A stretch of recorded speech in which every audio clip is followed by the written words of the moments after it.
नमस्कार। लाल किताब संहिता में मैं मोनिका आप सभी का बहुत बहुत स्वागत करती हूँ।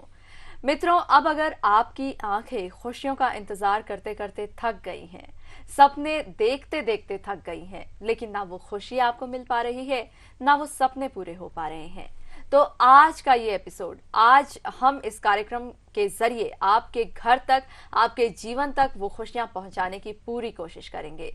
और इसमें एक बार फिर से हमारा साथ दे रहे हैं, अपना कीमती वक्त दे रहे हैं विश्व के जाने माने ज्योतिषाचार्य गौतम मोहन जी। तो आपको अब बिल्कुल भी इंतजार करने की जरूरत नहीं है। अब अपनी इन आंखों को खुशियों के लिए इतना ज्यादा थकाने की, इतना ज्यादा रुलाने की जरूरत नहीं है। अब जरूरत है तो बस एक नंबर डायल करने की, वही नंबर जो बार बार आपके टीवी स्क्रीन पर आपको दिखाया जाएगा।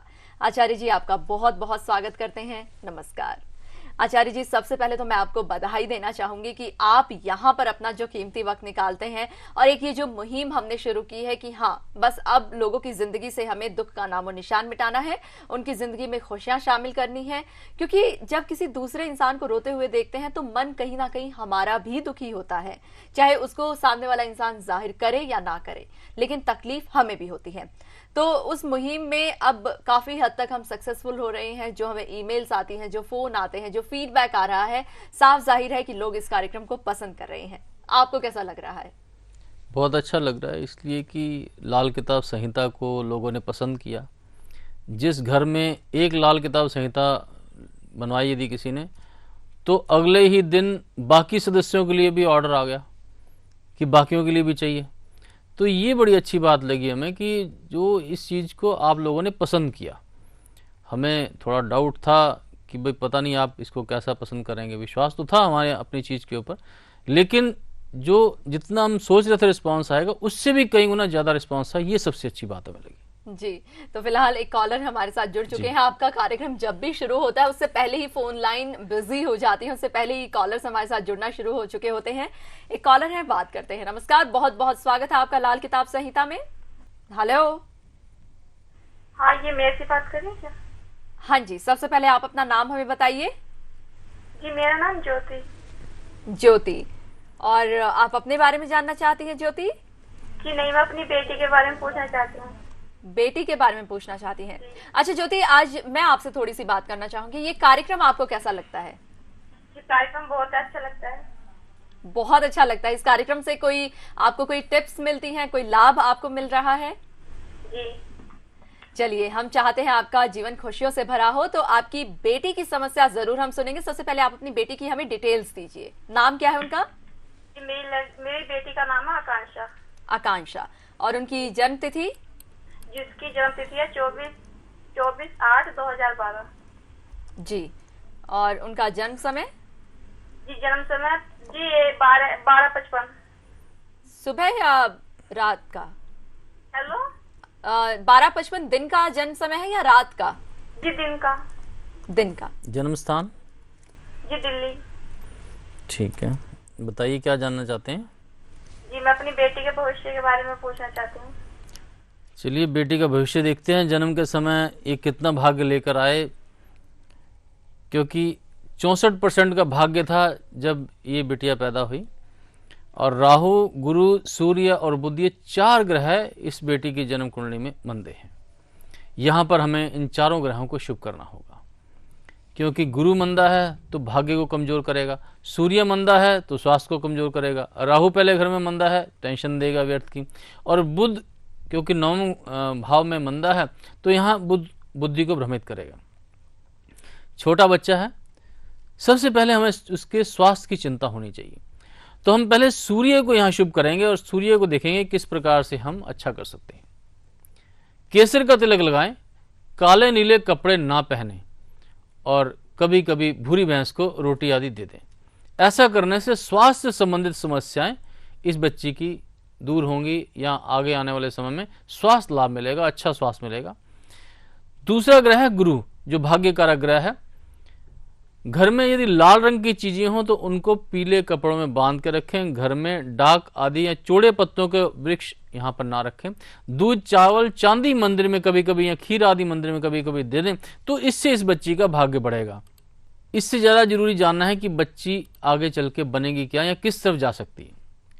एक अच्छा ज्योतिषी बनने का योग है, और व्यापार, दलाली, स्पेकुलेशन और ट्रेडिंग, ये काम ऐसे हैं जिसमें इनको अच्छा खासा फायदा हो सकता है। और पॉलिटिक्स, जो योग इनकी कुंडली के अंदर है, ये सेम योग दिल्ली के मुख्यमंत्री शीला दीक्षित जी की कुंडली में भी है। तो हमें योग तो मिल गया, लेकिन उसका हम एक अच्छा फल या अच्छा प्रयोग उससे कैसे कर सकते हैं, कैसे ले सकते हैं अच्छा लाभ? ये तभी हो सकता है यदि हम सुरक्षा चक्र के उपाय करें, हम आने वाले सालों में जो जो ग्रह खराब हैं उनके उपाय करें, वास्तु, फेंगशुई, भाग्य रतन, लाल किताब आदि इन सभी उपायों से अपनी कुंडली को सुरक्षित करें, तो हम तभी इन सभी अच्छे योगों का फायदा उठा सकते हैं। और यदि हम बिल्कुल शांत होकर बैठ जाएं कि जो परमात्मा करेगा अच्छा करेगा, तो वो जितना कुछ लिखा है उतना ही मिलेगा, लेकिन जो खराब वाला लिखा वो मिलेगा, अच्छा नहीं मिलेगा। तो दर्शकों, इसलिए जरूरी है कि आप प्रयास अवश्य करें, जैसे ज्योति जी ने प्रयास किया ये जानने का कि अभी से प्रयास किया, बहुत अच्छी बात है ये, क्योंकि उन्होंने अभी से उसकी किस्मत को ठीक करने का संकल्प लिया। तो आप भी इस बात का ध्यान रखें कि बच्चा पैदा हो तो वह तभी से उसके भविष्य की चिंता करनी शुरू कर दें। यदि आप इसी प्रकार से चिंता करेंगे तो निश्चय है कि बच्चा आगे चल के तरक्की करेगा, आपके बुढ़ापे का सहारा होगा। तो दर्शकों, जीवन के लिए आवश्यक है एक अच्छी प्लानिंग, उस प्लानिंग के माध्यम से सही उपाय और सही उपायों के माध्यम से सही भाग्य प्राप्त करना। तो यदि आप ऐसा करते हैं तो मैं नहीं समझता कि कहीं भी जीवन में कष्ट आएंगे, दुख आपके कम होंगे, सफलताएं और सुख आपके बढ़ेंगे। बिल्कुल आचार्य जी, बहुत अच्छा लगा कि इनकी बेटी का इतना सुनहरा भविष्य है और उस सुनहरे भविष्य को उस मुकाम तक लेकर जाने के लिए किस तरह के इनको उपाय करने हैं वो आज इन्होंने जान ही लिया है। मतलब साफ सी बात यहाँ पर हमें दिख रही है कि अब इस कार्यक्रम के माध्यम से लोग अवेयर होना शुरू हो गए हैं। इतनी छोटी सी बच्ची का वो भविष्य जान रही है, पर बहुत से लोग अभी भी ऐसे हैं जो कि ये सोचते हैं कि क्या जरूरत है, वक्त के हाथों जो होना है वो हो जाएगा, जो किस्मत में लिखा है उतना मिल जाएगा। पर कहते हैं कि जब तक बच्चा ना रोए तब तक तो माँ भी दूध नहीं पिलाती। तो जब तक वो हमारे साथ समस्या नहीं बांटेंगे तब तक हम कैसे उसका समाधान दे सकते हैं? बिल्कुल। ऐसे लोगों के लिए आपका क्या संदेश है? मेरा तो एक ही संदेश है कि प्रयास करते रहो, प्रयासरत रहो, सफलता अवश्य मिलेगी। यदि आप सच्चे मन से प्रयास ही नहीं करेंगे तो कैसे सफलता मिलेगी?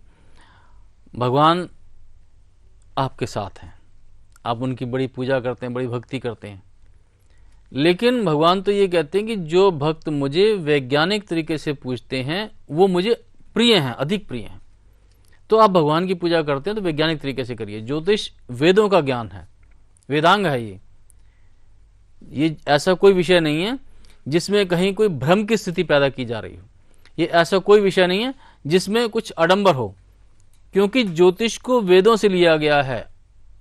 जिस प्रकार से आयुर्वेद को वेदों से लिया गया, आप उसे अपनाते हैं, उसी तरह ज्योतिष को भी वेदों से लिया गया, इसे भी आपको अपनाना चाहिए। ज्योतिष आपके भविष्य की दृष्टि है। जिस प्रकार आयुर्वेद आपकी बीमारियों से आपकी रक्षा करता है, इसी तरह ज्योतिष दुर्भाग्य से आपकी रक्षा करता है। यदि आप दुर्भाग्य से बचना चाहते हैं तो ज्योतिष रूपी दृष्टि को आपको अवश्य अपनाना होगा, और यदि आप इसे नहीं अपनाएंगे तो कहीं ना कहीं दुर्भाग्य के गड्ढे में आप गिरे जाएंगे, और फिर निकालने के लिए तब आपको हमारी आवश्यकता पड़ेगी। लेकिन यदि आप समय रहते अच्छे विद्वानों से संपर्क करते हैं और सही उपाय जानते हैं तो मैं नहीं समझता कि कहीं गड्ढे में आप गिरेंगे। आप सफलतापूर्वक आगे बढ़ेंगे और बहुत जल्दी ही अपनी मंजिल को प्राप्त कर लेंगे। बिल्कुल। अभी यहाँ पर एक कॉलर है हमारे साथ, उनसे बात करते हैं। नमस्कार, भाग्य संहिता में आपका बहुत बहुत स्वागत है। नमस्कार जी, आपका नाम? मेरा नाम राजीव सिंह है और मैं आगरा से बात कर रहा हूँ। जी, तो आपका सवाल अपने बारे में है? जी हाँ, मैं अपने बारे में, भविष्य के बारे में जानना चाहता हूँ। चलिए, आप हमें अपनी डिटेल्स दीजिए। जी, मेरा डेट ऑफ बर्थ है 11 मार्च 1984, 6:13 शाम के। जी, स्थान? नई दिल्ली। नई दिल्ली। आप अपना सवाल पूछिए। एक्चुअली मेरे को अपने करियर के बारे में जानना है और अपने फाइनेंशियल लाइफ के बारे में। अभी क्या है कि मैं स्ट्रगलिंग हूँ, मतलब कि कोशिशें बहुत करता हूँ, लेकिन मेरा जो एफर्ट होता है वो फाइनल रिजल्ट तक नहीं पहुँचता। तो यदि आपके व्यवसायों को देखा जाए तो विदेश से धन प्राप्ति का हम योग देख रहे हैं। व्यापारी भी आप अच्छे हो सकते हैं, सरकार से संबंधित भी आपको फायदा मिल सकता है, मेडिकल प्रोफेशन भी आपके लिए शुभ हो सकता है। लेकिन भाग्य इन सब से सबसे उत्तम है, अर्थात जो ऐसा मीडिया का क्षेत्र है वो एक न्यूट्रल क्षेत्र है आपका, ना नुकसान देने वाला ना बहुत ज़्यादा लाभ देने वाला। इससे हम फायदा तब लेंगे यदि हमारा भाग्य अच्छा होगा। जन्म के समय हमारा भाग्य 35% पर था। केतु, मंगल, सूर्य, राहु और बुध, ये 5 ग्रह आपके खराब थे। मीडिया का ग्रह है बुध। चंद्रमा भी आपका जन्म कुंडली में खराब था। बुध को हमें शुभ करना होगा। बुध को शुभ करेंगे तो मीडिया के क्षेत्र में आपको सफलता मिलेगी। चांदी पहने, मशरूम मिट्टी के बर्तन में रखकर धर्म स्थान में दे दें। 24 खोए के पेड़ लें जिसमें मीठा ना हो, उनको कुत्तों को डाल दें। एक स्टील का बेज और छल्ला धारण करें और शमशान में शहद, गेहूं, चने की दाल आदि दे दें। इस तरह से बुध आपका शुभ होगा और मीडिया के क्षेत्र में आपको सफलता प्रदान करेगा। यूं तो आपके और भी बहुत सारे ग्रह हैं जो आपके अशुभ हैं। चंद्रमा अशुभ है 11वें घर में।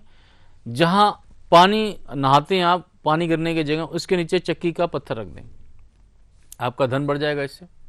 यानी कि जो आमदनी है वो 11वां घर आमदनी से संबंधित है। यदि यहाँ पर चक्की का पत्थर आप रखते हैं और जहाँ पानी गिरता है तो इससे आपकी आमदनी बढ़ती है। सूर्य 7वें घर में है। तांबे के साथ चौरस टुकड़े लें और उसे खेती की जमीन में दबा दें। मंगल 4थे घर में है, बीमारियां दे सकता है, परेशानियां दे सकता है। बरगद के पेड़ की जड़ में 40 दिन तक मीठा दूध डालें और गीली मिट्टी का तिलक करें।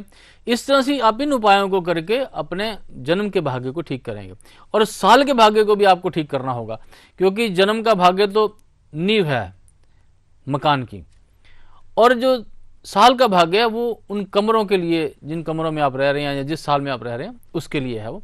मंगल आपका जन्म में भी खराब है, केतु आपका जन्म में खराब है, यहाँ भी इस साल में भी खराब है आपका, और राहु भी यहाँ पर खराब है। मैंने मंगल के लिए आपको बताया कि गीली मिट्टी का तिलक करना। राहु के लिए भी मैं आपको उपाय बता रहा हूँ।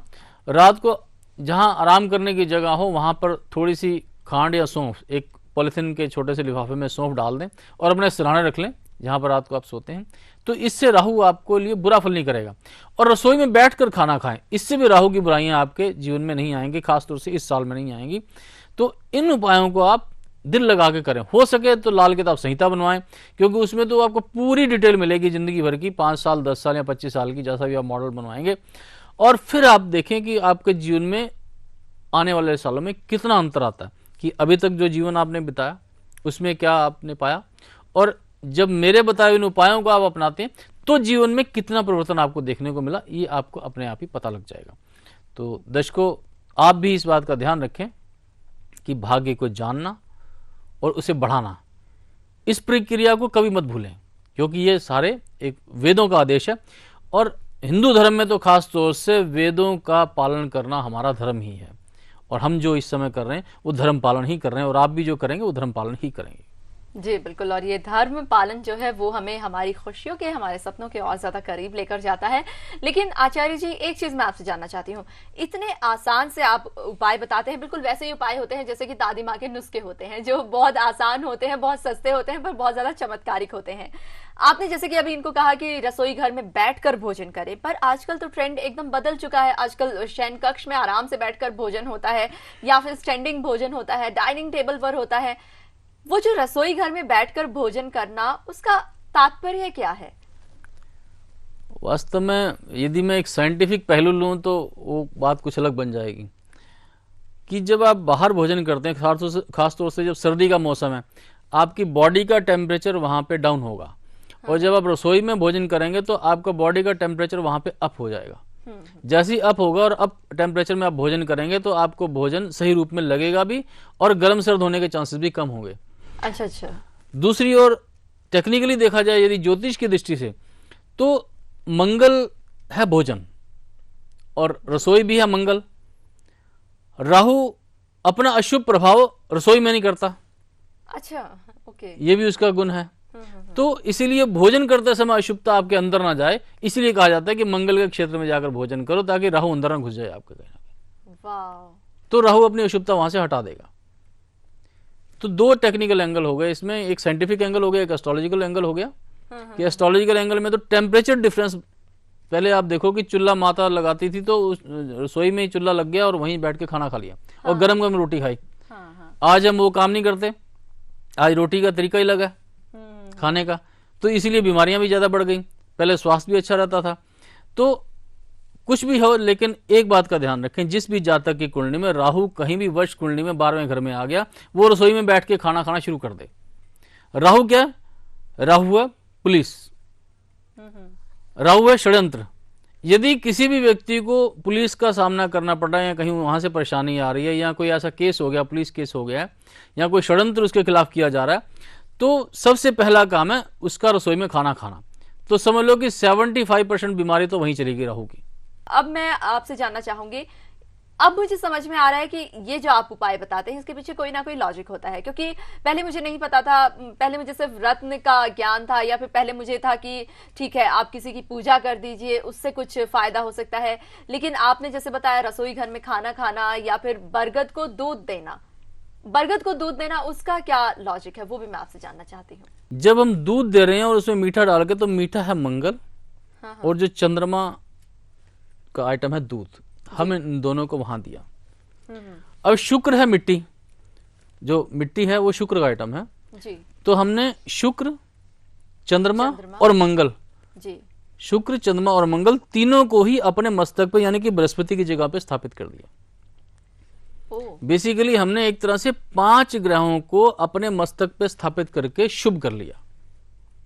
इसका दूसरा अर्थ यूं कह लें कि ज्योतिष का एक बेसिक नियम है कि यदि 5 ग्रह जहां पर इकट्ठे हैं वो हर तरह से शुभ ही हैं जी। आपके अंदर लाखों खराबियां हों, लेकिन यदि आपकी कुंडली में 5 ग्रह इकट्ठे हैं तो वो सारी खराबियां एक तरफ, आपकी किस्मत एक तरफ, यानी कि वो 5 ग्रह आपको जीवन में बहुत आगे ले जाएंगे। ये बेसिक नियम है लाल किताब का जी। वाकई में एक गूढ़ रहस्य है ये। तो ये जो 5 चीजें जोड़ी हैं बड़ के पेड़ के अंदर, हाँ। जो उसके उपाय के अंदर, दूध आप जोड़ रहे हैं, मीठा आप जोड़ रहे हैं, मस्तक आप जोड़ रहे हैं। अच्छा, जब ये इस तरीके का संबंध है, 5 ग्रहों का ये संबंध है, तो क्या इसको कोई भी कर सकता है? बिल्कुल कोई भी कर सकता है। बहुत ही अच्छा शुभ उपाय, जैसे केसर का तिलक हम लगाते हैं, उसी तरह आपको नहीं पता, यदि आपकी जन्म कुंडली नहीं है, आपको पेट की खराबियां हो रही हैं कहीं ना कहीं, तो आप बड़ का उपाय कर लें, पेट की खराबी में आपको मदद हो सकती है जी। इस पर चर्चा जारी रखेंगे। कॉलर हैं अभी हमारे साथ। नमस्कार, स्वागत करते हैं लाल किताब संहिता में। आप अपना नाम हमें बताइए। नमस्कार, मेरा नाम राजकुमार नागर है और मैं डिस्ट्रिक्ट बुलंदशहर से बोल रहा हूँ। मेरी डेट ऑफ बर्थ 16/10/1989 है और जन्म स्थान भी मेरा बुलंदशहर ही है। और जन्म समय क्या आपका? जन्म समय गुरुजी मेरा 5:34 है शाम का। जी गुरुजी जी। सबसे पहले गुरुजी मेरा एक क्वेश्चन है, मेरा कैरियर किस दिशा में रहेगा? बहुत अच्छा, चलिए ये भी आपको। जी, मेरा एक दूसरा क्वेश्चन है कि मेरी शादी के योग कब होंगे? बहुत अच्छा। गुरुजी एक और क्वेश्चन है छोटा सा कि मेरे स्वास्थ्य को लेकर मैं बहुत चिंतित रहता हूँ। तो चलिए पहले व्यवसाय की बात करते हैं। खेती बाड़ी से संबंधित काम, आपके हाथ के काम, टेक्निकल काम, विदेश से धन प्राप्ति, सरकारी नौकरियां, सरकार से फायदा का योग, आप पॉलिटिक्स में भी जा सकते हैं, एक मंत्री भी बन सकते हैं। ये सभी आपकी कुंडली में योग हैं। और भी अच्छे योग हैं आपकी कुंडली के अंदर, गणित या ज्योतिष विद्या में या बैंकिंग लाइन में, हाजिर माल के व्यापारी या ट्रेडिंग के काम में, दस्तकारी, हुनर, मैकेनिक के कार्य, ये सभी आपके लिए व्यवसाय के अच्छे योग बताए जा रहे हैं। इनमें आप कहीं भी अपने व्यवसाय को स्थापित करें, आपको फायदा होगा। दूसरी बात आपने बताई आपके ग्रहों की कुछ परेशानियां, उसको हम देखते हैं। जब आप पैदा हुए तो 0% का आपका भाग्य था। यहां पर केतु, सूर्य, शुक्र और राहु, आपके ये 4 ग्रह खराब थे। हमें इनको ठीक करना होगा। सूर्य को ठीक करना होगा सबसे पहले तो, क्योंकि 7 चौरस टुकड़े लें तांबे को, उनको खेती की जमीन में दबा दें। और ये उपाय करने के 3-4 दिन के बाद चांदी के चौकोर टुकड़े लें, 9 पीसेस पर डे के हिसाब से। आपको लगभग 43 दिन ये उपाय करना होगा। तो 9 पीसेस लें, नीम के पेड़ में एक सुराख करें, उसका बुरादा निकाल लें, वो 9 चांदी के चौरस टुकड़े उसमें डाल दें, बुरादा वापस उसमें भर दें। इस तरह ये उपाय आपको 43 दिन करना होगा। आपकी आर्थिक हालात अच्छी हो जाएंगे। तो ये फाइनेंशियल पोजीशन के लिए मैंने आपको उपाय बताया। वर्तमान समय में आपकी भाग्य की स्थिति मैं देखता हूं कि इस समय आपका भाग्य कितने % पर चल रहा है। 100% पर भाग्य जो है आपका 16 अक्टूबर 2012 से शुरू हुआ। बहुत अच्छा भाग्य लेकर आए, लेकिन जब तक आप सुरक्षा उपाय नहीं करेंगे 100% भी 0% होगा। राहु, मंगल और चंद्रमा आपके खराब हैं। मैंने मंगल के लिए बताया बड़ के पेड़ का जो दूध डालकर गीली मिट्टी का तिलक करना, और चंद्रमा के लिए मैंने बताया आपको कि आप पितरों के निमित्त, बुजुर्गों के निमित्त जो इस संसार से चले गए, चावल, चांदी, दूध या खीर आप मंदिर में दे दें। केसर का तिलक लगाएं। तो इससे आपके भाग्य को वृद्धि मिलेगी। हो सके तो लाल किताब संहिता बनवाकर और जितने भी डिटेल उपाय उसमें या सारा जो डिटेल विवरण दिया गया उसको पालन करें, उसकी सावधानियों का पालन करें। क्योंकि इस छोटे से कार्यक्रम के माध्यम से मैं सारी सावधानियां और सारे सुरक्षा चक्र के ऊपर सब चीजें नहीं बता पाऊंगा, लेकिन इतना जरूर आपसे कहूंगा कि भाग्य आपका बड़ा अच्छा इस समय 100% पर है, और यदि आप उन सभी उपायों को करेंगे तो ये साल आपका बहुत ही अच्छा जाएगा। विवाह की जहां तक बात है तो हम उस पर चर्चा करते हैं और देखते हैं कि विवाह योग आपका कब कब बन रहा है, आने वाले सालों में क्या योग बनते हैं आपके विवाह के। यूं तो 100% का साल है। 2012 में यदि आप शादी करना चाहें तो कर सकते हैं, लेकिन बहुत अधिक अच्छा और बुरा योग नहीं बनता, यानी कि ना तो नेगेटिविटी और ना बहुत ही अच्छा आपको फल इसमें मिल सकता है। 2013 और 14 यानी कि 16 अक्टूबर 2013 से 14 के मध्य में आपकी विवाह का एक अच्छा योग बनता है। यहाँ पर इस साल में अवश्य आप ट्राई करें, जो भी कोई उपाय हैं उपाय तो पहले अवश्य करें। यदि आप उपाय नहीं करेंगे तो अच्छा योग भी होगा वो भी निकल जाएगा। तो मैं समझता हूं कि 2013 से 14 का जो साल है वो आपकी शादी के लिए अच्छा साल है। लाल किताब संहिता के उपाय करें, जो मैंने अभी उपाय बताए उनको तो तुरंत कर दें ताकि आपका रास्ता खुल जाए, आपकी बुद्धि सही दिशा में कार्य करे और आप लाल किताब संहिता बनवाकर और सही उपाय करें ताकि आपको जीवन में कुछ अच्छा आराम मिले और आपको फर्क नजर आए कि जो लोग ज्योतिष को मानते हैं और जो लोग ज्योतिष को नहीं मानते इन दोनों में क्या अंतर है। अभी आचार्य जी, चूंकि हम इस कार्यक्रम में आज बातों ही बातों में आपने इतना महत्वपूर्ण ज्ञान दे दिया है, एक सवाल मेरे मन में हमेशा रहता है और मैंने बहुत से लोगों को देखा भी है। ये एक बहुत अच्छी बात है कि हमें जल्दी उठना चाहिए, सब लोग इस बात को अग्री करते हैं, लेकिन सब लोग ये भी मानते हैं कि अरे अगर जल्दी उठ गए हैं तो सूर्य को अर्घ भी दे दें। क्या वो सबके लिए बेनिफिशियल है, और अगर सूर्य को अर्घ दिया जाए तो उसका तरीका क्या है? सूर्य हमारे सोलर सिस्टम के मालिक हैं। यूँ समझ लीजिए कि उनकी परमिशन के बिना यहाँ कुछ भी गतिविधि नहीं होती। यदि वो अपना इस तेज को रोक दें तो सब कुछ रुक जाएगा। सूर्य हमारे स्वास्थ्य के कारक ग्रह हैं। जब आप सुबह सुबह सूर्य को अर्घ देते हैं तो ऑटोमेटिकली ये तो है कि आप सुबह जल्दी उठेंगे तो आपकी दिनचर्या ठीक रहेगी। दिनचर्या आपकी ठीक रहेगी, सही समय पे आप स्नान करेंगे तो ही आप सूर्य को अर्घ देंगे, बिना स्नान किए तो आप अर्घ नहीं देंगे। तो पहला काम तो ये सूर्य देव ने कर दिया कि आपके स्वास्थ्य को ऑटोमेटिकली ठीक कर दिया जी। ये पहला कार्य हुआ जी। क्योंकि हमें तो एक आदेश दिया, बुजुर्गों ने कहा कि सूर्य को अर्घ देना है। हाँ। और हमने देना शुरू किया। हाँ। वास्तव में उसके पीछे तो बैकग्राउंड था कि आप जल्दी उठो। हाँ। जल्दी उठ के जल्दी स्नान करो, स्नान करके और फिर आप ये कार्य करो। जब हम अर्घ देते हैं तो कहीं ना कहीं वो कहीं पेड़ पौधों में कहीं ना कहीं वो चीज आप जल देते हैं, उस नेचर का भी वहां पे विकास हुआ।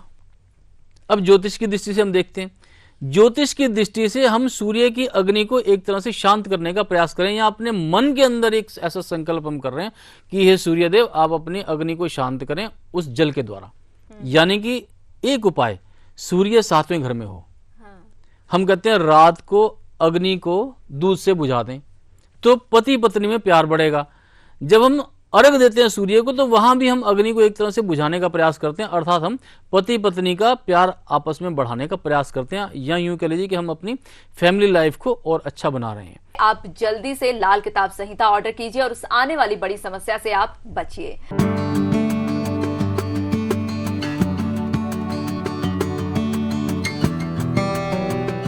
फिलहाल मुझे दीजिए इजाजत, लेकिन आप हमेशा खुश रहिए, मुस्कुराते रहिए। नमस्कार।